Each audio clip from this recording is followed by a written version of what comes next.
Good afternoon to you. Bird here from Bird Surf Shed with the board of the day. What we have here today is a unique specimen, to be sure. This is a Surfboards La Jolla board, or actually shaped by the company Surfboards La Jolla. That would be Bear Mirandon as a shaper. Nicky Mirandon did a lot of the color on the boards from Surfboards La Jolla. This one, however, is airbrushed by legendary airbrusher Glen Chase. So you can see on the section of the tail where Glen signed it on top, and on the other side you've got Bear Mirandon's logo. These are called affectionately dolphin boards, or I don't know, porpoise boards, or something like that. There were two types. I think the dolphin boards had the split tail and the porpoises had more of a closed tail, but very unique in shape. They have that kind of a contour to them, sort of a parabolic look to the board as well. This board is 18.5 inches wide at the wide point, which is less than 36 inches down from the nose. It's 3 1/4 inches thick, and it's about 8'4" in length. So very unusual, to be sure. Pretty narrow nose at the time. Dated on this one about 1977. So not super old, but not super new, that's for sure.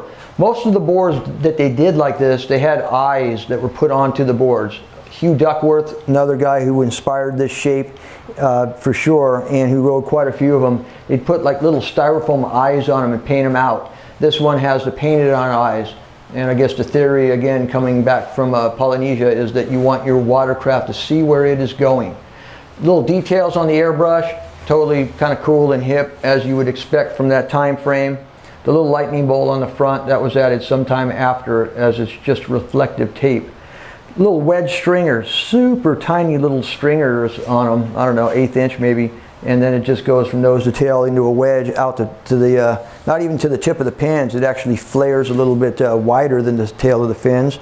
And then we'll flip it for you to check it out, because the bottom is very unique as well. It's kind of a tri-plane bottom. Got flat running through here into it like a chamber, almost like a bonzer, kind of a curve to it, double concave, and a big Mobus fin. Foam fin set way far back on the tail. Foam fin to keep it light, and that's always a good theory, as Gephardt always tells me. If it doesn't float, don't have it on the tail of your board. But thick foil to keep that tail from washing out, as this would have been technically built as a bigger wave board. Again, some crazy airbrush on the bottom, sort of looks like gills, sort of looks like wings. It's just this typical La Jolla bitch and stuff that shows up, you know. A lot of thought, energy went into this board. Probably a lot of chemicals went into the guys that made it too.